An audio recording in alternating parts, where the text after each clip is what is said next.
L'entrée en littérature illustrée de Rebecca d'Outremer s'est immédiatement accompagnée d'un immense succès.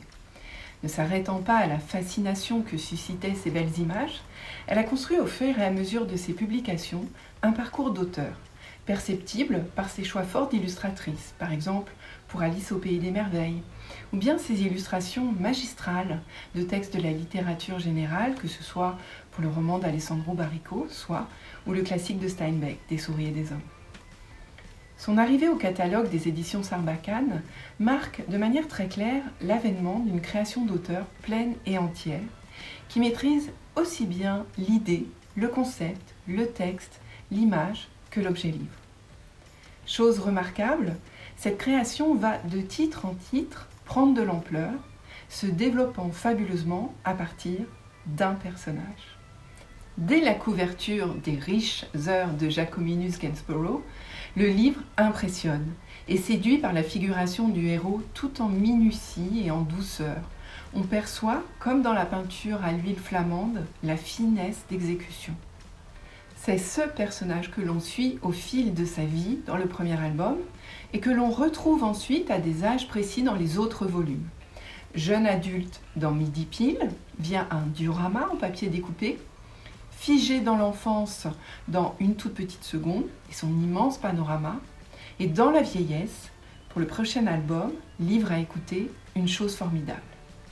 C'est finalement un véritable dispositif qui crée du jeu avec les lecteurs, de la surprise et de l'émerveillement, car bien entendu, Rebecca d'Outremer outrepasse ce que l'on pouvait attendre à chaque fois du prochain titre. On pourrait associer à cet ensemble l'expression « la vie mode d'emploi », en référence au roman de Georges Perec, car il y a vraiment quelque chose d'oulipien du nom de ce courant littéraire dans cette tentative d'épuisement d'un motif par différentes approches, celui d'un récit d'une vie. Et ce n'est d'ailleurs pas un motif si évident pour la littérature enfantine.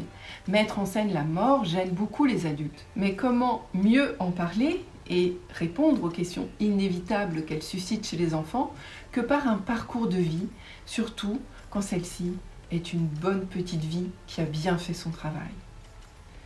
À ce premier personnage de Jacominus, ce héros doucement tragique, épique en tout cas, Rebecca d'Outremer ajoute une véritable communauté nommée en page de garde.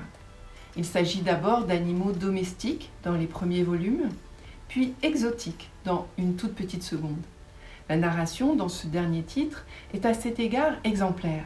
Si elle semble juste présenter dans le livret chacun des personnages, du premier au 100e, comme une légende de la grande image, en réalité elle construit une narration sophistiquée, une narration chorale qui converge peu à peu vers la révélation de l'événement déclencheur de toute cette saga, la fameuse petite bûche ou le petit battement d'ailes de papillon.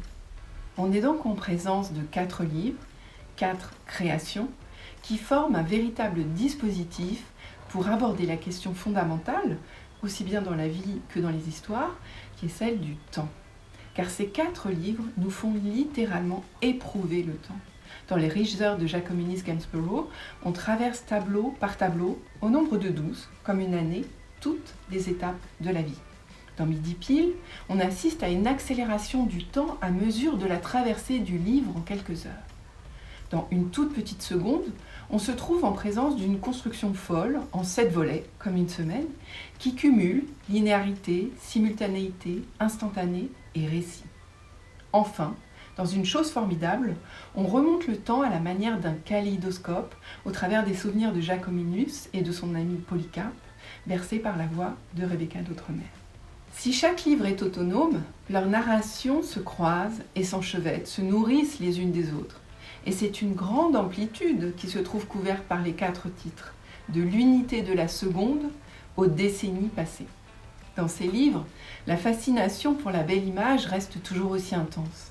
Mais on outrepasse la seule contemplation. On peut regarder des images, mais là, ce qu'on fait, ce que nous commandent ces images, c'est de les lire.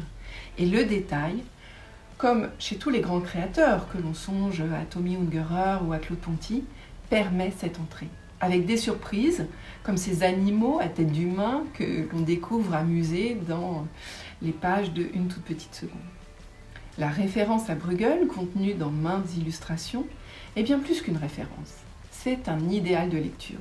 Cette vision panoramique incite à une véritable exploration libre de la scène qui ne peut être embrassée d'un seul regard. Rebecca d'Outremer élabore une création tout public, dans laquelle elle s'engage totalement, corps et âme, et voix pour le dernier, mais bien tournée vers les enfants, leur appétence, leur compétence à la lecture de l'image. La récurrence de la formule qui ouvre chacun des livres, toi qui tiens ce livre entre tes mains, témoigne de cette volonté de dialogue direct, en toute complicité qui entend accueillir, guider, rassurer, ouvrir les lecteurs au livre dans toute sa singularité et son caractère d'exception.